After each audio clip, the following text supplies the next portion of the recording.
पूर्ण संख्याओं पर आधारभूत संक्रियाएं यानी fundamental operations on whole numbers. हम देख रहे हैं लेवल 1 का पार्ट 10। तो ये रहा पहला क्वेश्चन आपके स्क्रीन के सामने, पढ़ो। राम ने 5 रुपए के आलू तथा 10 रुपए के टमाटर खरीदे तथा 100 रुपए का नोट दुकानदार को दिया।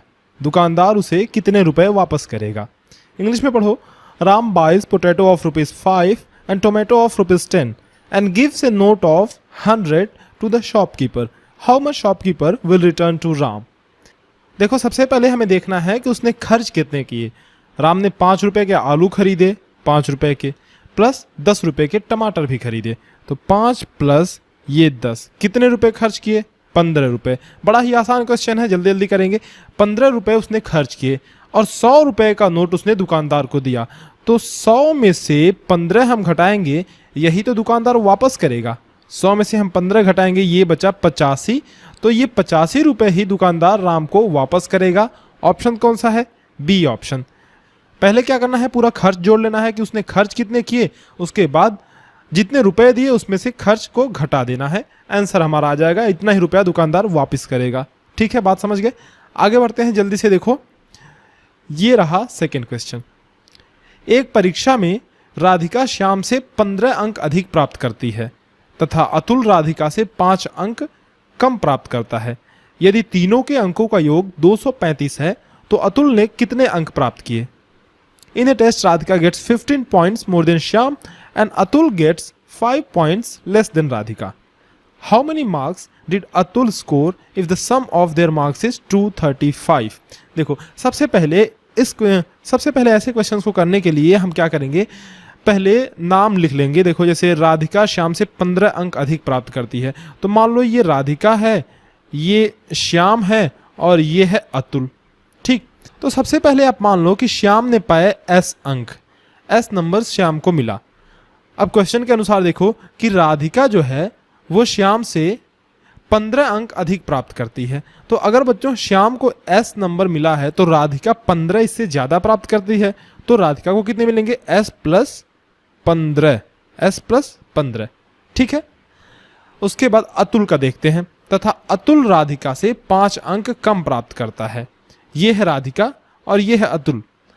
राधिका को मिले S प्लस 15, तो अतुल को क्या मिलेंगे? 5 अंक इसमें से घटा करके।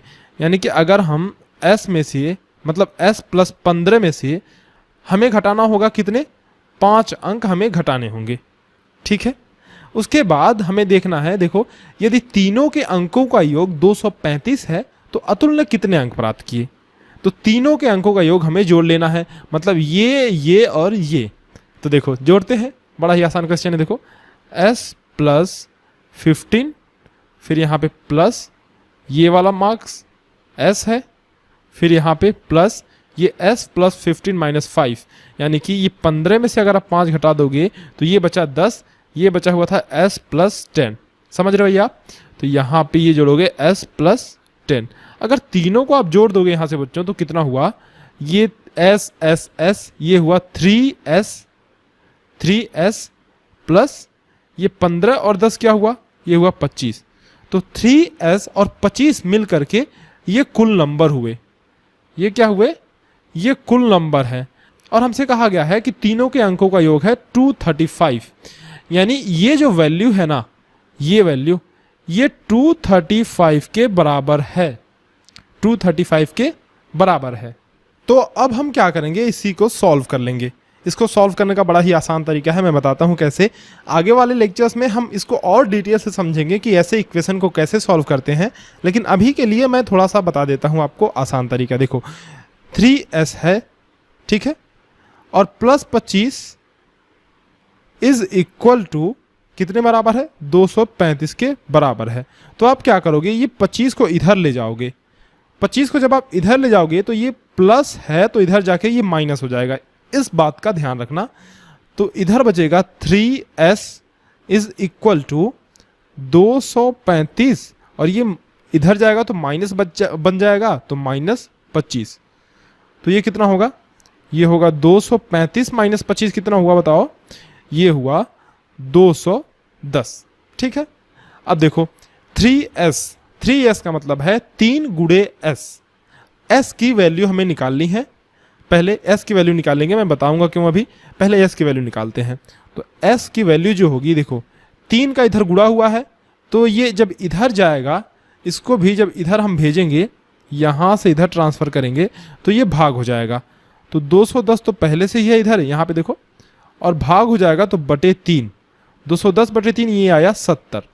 तो s की जो हमारी वैल्यू आई, s बराबर 70 आया। तो एक बात याद रखो, s बराबर 70 आया है। अब यहाँ से देखो बच्चों, आप s किसको मिला था, s अंक मिले थे श्याम को मिले थे s नंबर, यानी कि श्याम को मिले थे 70 नंबर। समझ गए आप ना, इक्वेशन को हल कर लिया ना आपने। तो ऐसे ही छोटे छोटे इक्वेशंस होते हैं, आप सॉल्व कर लोगे, धीरे धीरे आपकी प्रैक्टिस होगी। तो देखो श्याम को मिले 70 नंबर, ठीक बात है। उसके बाद देखो हमसे क्या पूछा है, पहले ये बात ध्यान दो, अतुल ने कितने अंक प्राप्त किए। क्या पूछा है, अतुल ने कितने अंक प्राप्त किए। तो बच्चों अतुल ने देखो यहाँ से देखो, अतुल ने प्राप्त किए s प्लस 10 अंक। s का मतलब है 70, तो 70 प्लस 10 ये हो गया 80 नंबर अतुल ने प्राप्त किए। यही अतुल के द्वारा प्राप्त किए गए मार्क्स हैं, ठीक है। 80 नंबर अतुल ने प्राप्त किए। अब हम जरा चेक कर लेते हैं, एक बार चेक करें। देखो सबसे पहले तो आप देखो, श्याम ने प्राप्त किए 70 नंबर, अतुल ने प्राप्त किए 80 नंबर, इसने प्राप्त किए 80 नंबर। तो 70 और 80 मिलकर ये हो गए 150 नंबर। अब देखो राधिका ने श्याम से 15 अंक अधिक प्राप्त किए थे। श्याम अगर 70 प्राप्त करता है तो राधिका इससे 15 ज्यादा कितना, 85 प्राप्त करेगी, ठीक है। तो अब तीनों के अंक हमें पता चल गए, राधिका, श्याम और अतुल, 85, 70 और 80। ये दोनों मिलकर आए थे 150, और 85 और जोड़ लो आप, तो ये कितने हो जाएंगे, 150 और 85 235। तो हुआ ना, देखो यहाँ पे हमारा आंसर तो आ जा रहा है 235 टोटल नंबर, ठीक है। तो इस तरह से इन क्वेश्चंस को आप सॉल्व करना। इसका आंसर आएगा कितना, 80, क्योंकि हमें अतुल का अंक पूछा गया है हमसे, अतुल के कितने अंक थे देखो, तो इसका आंसर आएगा 80। बी ऑप्शन ही सही ऑप्शन है, ठीक है। आगे बढ़ते हैं, आगे देखो, आगे ये क्वेश्चन देखो, थर्ड क्वेश्चन।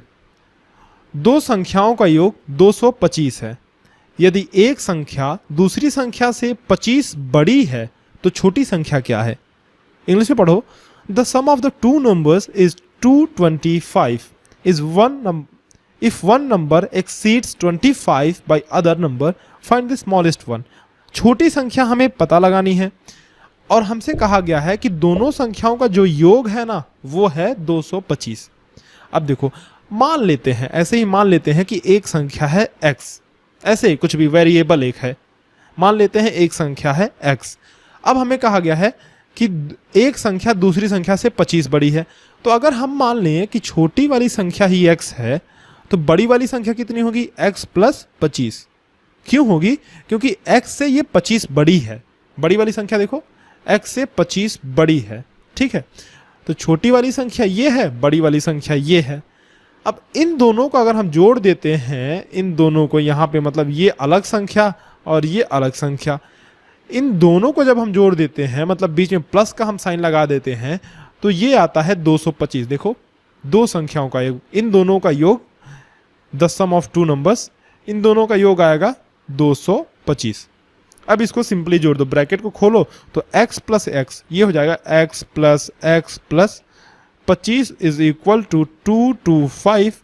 आगे आप इसे सॉल्व करोगे तो x मिलके 2x हुआ, और एक और 25 इसमें जुड़ा हुआ है, इज इक्वल टू 225।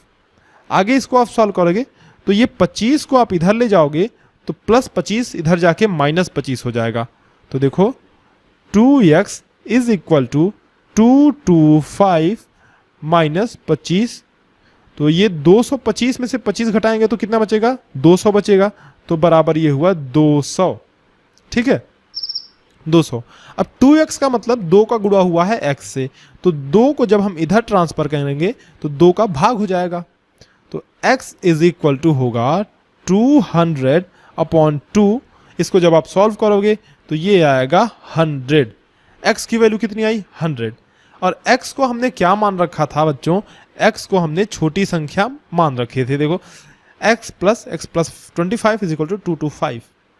तो अगर x छोटी संख्या है तो बड़ी संख्या x प्लस 25, x का मान 100 है तो 100 प्लस 25 ये 125 होगा, और x का मान अभी हमने निकाला 100 आया। हमसे पूछा क्या गया है, छोटी संख्या ज्ञात करनी है भैया हमें, तो छोटी संख्या a ही तो है 100, ठीक है, छोटी संख्या 100 है और बड़ी संख्या है 125, दोनों को जोड़ेंगे तो 225 आ रहा है।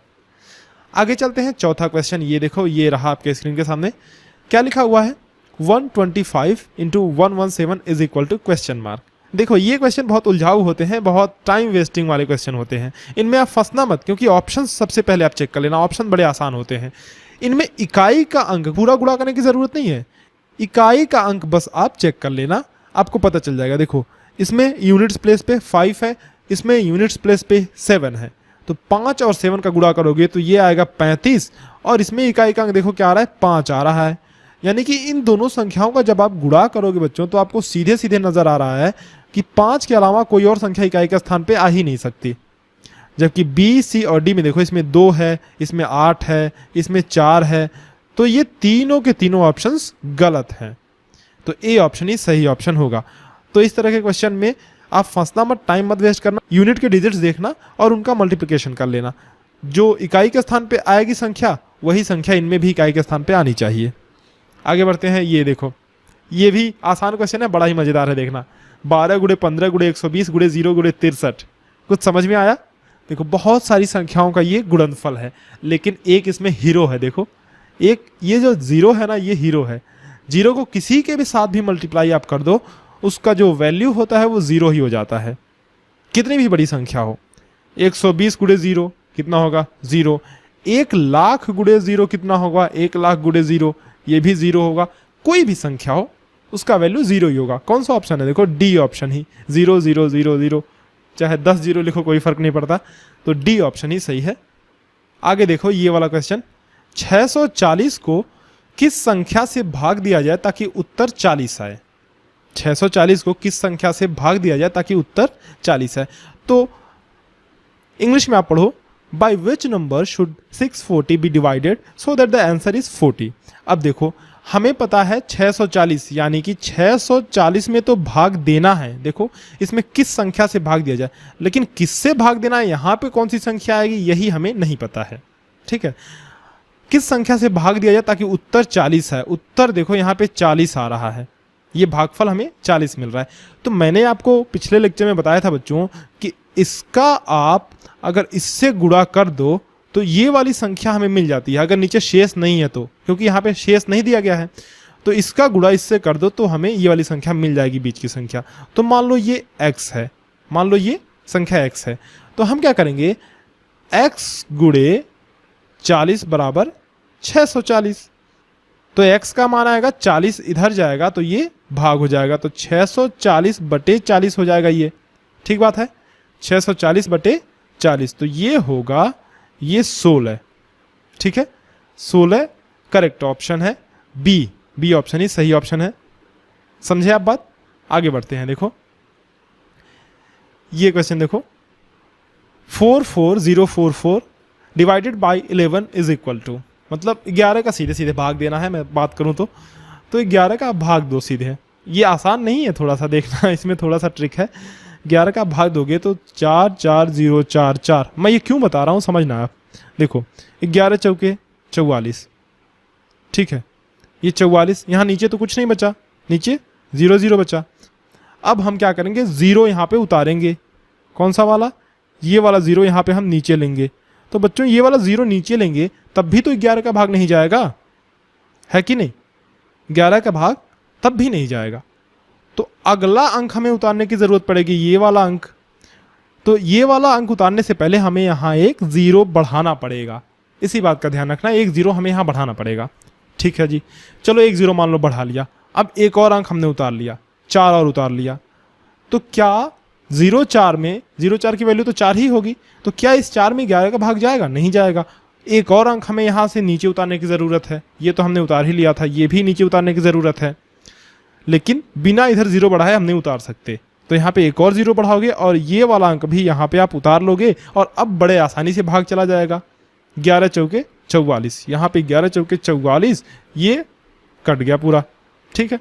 तो 4004 4, यही हमारा आंसर हुआ, यही हमारा सही आंसर है। देखो कौन सा ऑप्शन है, सी ऑप्शन ही सही ऑप्शन है। और अगर आप 0 नहीं उतारते तो बहुत सारे ऑप्शन ऐसे हैं, जैसे 44, 404, तो इस तरह से आंसर गलत होने के चांसेस बहुत रहते हैं, और ऐसे आंसर्स पहले दूसरे ऑप्शन में ही होते हैं अधिकतर, तो ध्यान रखना इस बात का। अच्छा क्वेश्चन था। इस तरह से हमने 7 क्वेश्चन हल किए इस वाले लेक्चर में। चलो फिर मिलते हैं अगले लेक्चर्स में कुछ नए सवालों के साथ।